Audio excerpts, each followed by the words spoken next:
खाना बना कर लेकर गए हो, कोई फल लेकर गए हो, यदि शिवलिंग पर वो पकवान, वो मिठाई, वो फल टच हो गया तो वो खाने के योग्य नहीं रहता। वो घर पर लेकर मत आना, मंदिर में ही छोड़कर। यदि भोजन, पकवान, मिठाई, शिवलिंग यहां पर है और भोजन का भोग तुमने इतनी दूर से लगाया है, फल इतनी दूर रखा है, वो शिवलिंग पर टच नहीं करा गया है, तो उस प्रसाद को, उस फल को आप पा सकते हो, उसको खा सकते हो। पर जो शिवलिंग पर टच हो गया फिर वो केवल नंदी, श्रृंगी, भृंगी, प्रेतों का, भूतों का, आहूतों का भाग होता है।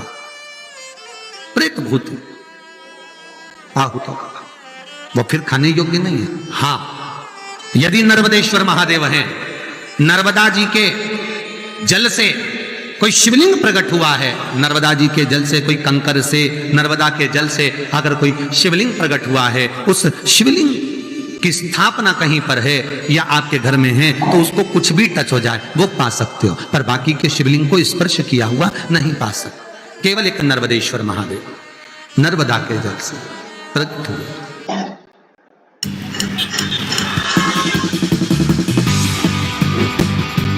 कैसा है भाई? बढ़िया बढ़िया। कई लोग पूछते हैं ये सांप है कौन, ये सर्प है कौन, तो उसको बताओ ये भगवान शंकर के गले में जो एक सांप पड़ा हुआ है ये भगवान विष्णु हैं। और शंकर भगवान के सिर पर जो जटा में सांप दिखता है, वो हाथ में सांप बंधे रहते हैं, वो दो हाथों में, कमर पर, सिर पर, केशों पर जो सांप 5 नजर आते हैं वो, तो बताओ ये शंकर भगवान की 5 लड़कियां हैं, जया, विषहरा, शामली बारी, दो तली और देव। ये 5 लड़कियां भगवान शंकर के इर्द गिर्द घूमती हैं, आस पास भ्रमण करती हैं। सभी ये शिव की बेटियां भगवान शंकर के साथ भ्रमण करती हैं। 5 जया, विषहरा, शामली बारी, दो तली और देव। ये जो 5 पुत्रियां थी शंकर भगवान की, ये वासुकी को दी गई थी महाराज, क्योंकि ये सर्प की योनि में थी, इसलिए ये वासुकी नाग को प्रदान करी गई थी। वासुकी नाग कौन सा? जिसने मंथन कराया। वासुकी नाग कौन सा? जिसके फण पर पूर्ण पृथ्वी विराजमान है। वासुकी नाग कौन सा? जो निरंतर देवताओं के हित के लिए कार्य करता रहता। एक पान के पत्ते के ऊपर, मात्र पान जानते हो, वो खाने वाला जो पान करता है उसका पत्ता, पान के पत्ते के ऊपर जो चंदन से शंकर के नाम, पार्वती का नाम और ब्रह्माणी सरस्वती का नाम लेकर शिव को समर्पित कर दे महाराज, उसकी भी तिथि बताइए, बड़ी सुंदर है। जब रवि का पुष्य योग पड़े, रवि पुष्य नक्षत्र हो, रवि का पुष्य योग पड़े, उस समय पान के पत्ते पर चंदन से शंकर, पार्वती और सरस्वती का स्मरण कर कर जो शिवलिंग के ऊपर उस पान के पत्ते को चढ़ाकर 5 बेलपत्र, 3 समी पत्र समर्पित कर देते हैं, उस बच्चे से चढ़वा देते हैं, वो बच्चा कभी पढ़ने में कमजोर नहीं होता, विद्या में बढ़ता ही बढ़ता है। पलटकर माँ बाप को देखना ही नहीं पड़ेगा, बच्चे को कभी भी माँ को कहना ही नहीं पड़ेगा कि पढ़ने में, वो खुद पढ़ेगा, रुचि से पढ़ेगा। 5 बेलपत्र, 3 समी पत्र समर्पित कर दें, भगवान शंकर का स्मरण करें और उस बच्चे को प्रणाम करवा कर वापिस लेकर आए। बच्चा विद्या में प्रबल होता है, विद्या प्रखर। भगवान शिव देने वाला है, सरस्वती को स्वर बोधे। शिव महापुराण की कथा, लिंग पुराण की कथा, विष्णु पुराण की कथा, पद्म पुराण की कथा कहती है कि किसी वृक्ष के नीचे, जिन वृक्षों का गुणगान हमारे शास्त्र करते हैं, जिन वृक्षों का गुणगान हमारी पुराणे करती हैं, उन वृक्ष के नीचे अगर एक मंत्र का मनका भी फेरा जाए तो उसका पुण्य 1000 गुना प्राप्त हो जाता है, आप रूप प्राप्त होता है अपने आप जिस पुण्य को करना चाहो। मेरा बहुत निवेदन है महाराज, बहुत प्रयास करा करो, प्रयास करना। अगर हाथ के मनके की माला भी नहीं हो और किसी पीपल के पेड़ के नीचे 15 मिनट बैठने का मौका मिल गया, आंवले के वृक्ष के नीचे 5 मिनट बैठने का मौका मिल गया, किसी आंवले के वृक्ष के नीचे 5 मिनट बैठे हो, ओम नमो नारायण का मंत्र का स्मरण कर लो, ओम नमो भगवते वासुदेवाय का जाप कर लो, बस उसका फल 1000 गुना प्राप्त हो जाता है। शमी के पेड़ के नीचे बैठे हो, श्री शिवाय नमस्तुभ्यम का जाप करिए, चौगुना गुना फल मिलेगा, 1000 गुना फल। बेलपत्री के पेड़ के नीचे गए हो, ओम नमः शिवाय ओम का जाप करिए, फल मिलेगा। उस फल को हमें पाना है। कई लोग कहते हैं महाराज हम पूजन बहुत करते हैं, हम पाठ करते हैं, हम अर्चना करते हैं, हम व्रत रखते हैं, हम उपासना करते हैं, हम दान करते हैं, हम पुण्य करते हैं, हम सत्कर्म करते हैं, उसके बाद भी दुख क्यों है? हम पूजन तो कर रहे हैं। आपके पेट में दर्द हुआ, मान लो आपके सिर में दर्द हुआ, अब सिर में दर्द हुआ तो आपने गोली तो खाई, एनासिन भी खाई, क्रोसिन भी खाई, डिस्प्रिन भी खाई, कॉम्बिफ्लिन भी खाई, ना जाने कहां कहां की गोलियां खा गए, सिर में दर्द था और 4-5 तरह की गोली खा गए।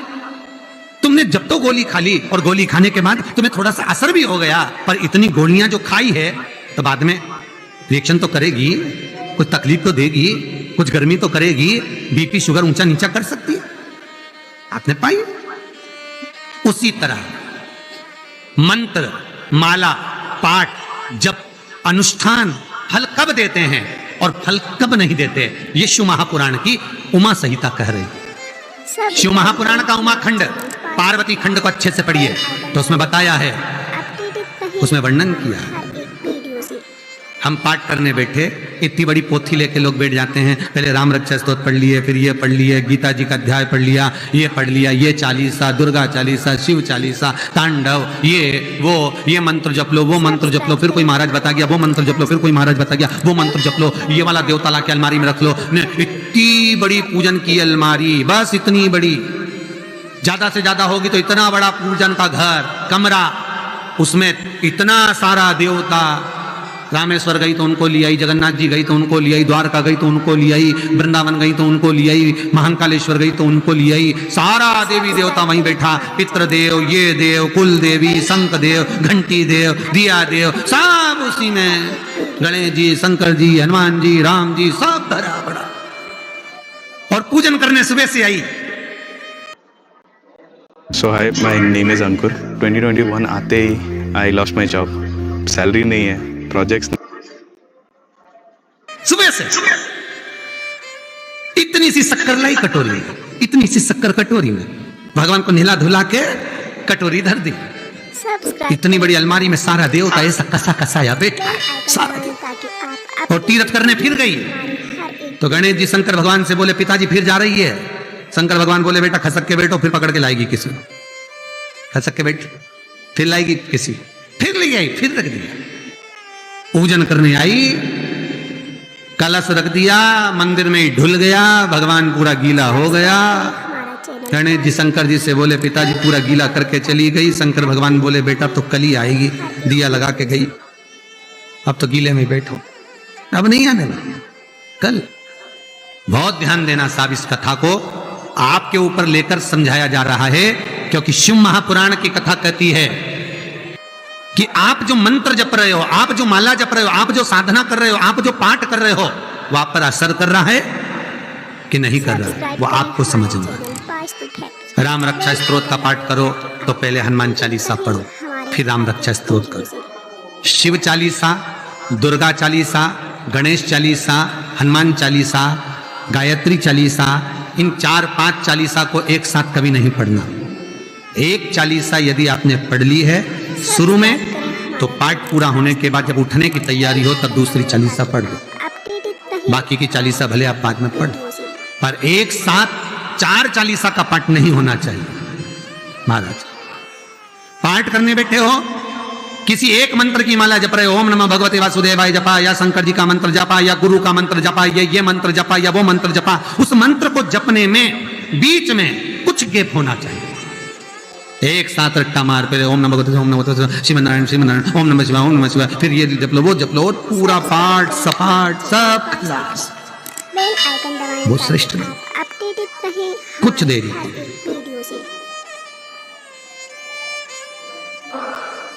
और निवेदन करूंगा फिर, पार्थिव शिवलिंग का निर्माण कर कर जो पूजन करते हैं उनसे निवेदन है, रात्रि भर शंकर का शिवलिंग, पार्थिव शिवलिंग रात भर मत रखिए।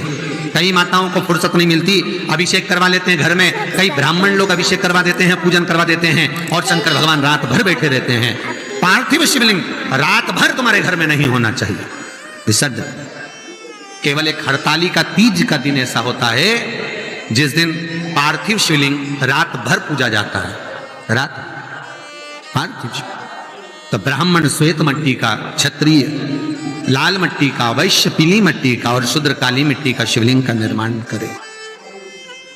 रात भर शिवलिंग को ना रखे। शंकर भगवान के प्रसाद को रात भर नहीं रखना।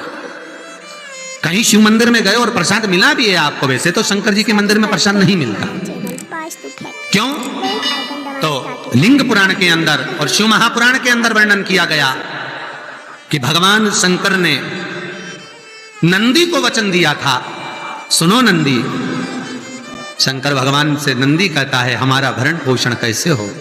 शंकर भगवान कहते हैं नंदी, मेरे शिवलिंग पर यदि, कई लोगों को थोड़ा ध्यान दीजिएगा, बहुत कथा पर बहुत ध्यान देना। शिव महापुराण की कथा है, बार बार ऐसी कथा नहीं मिल सकती आपको।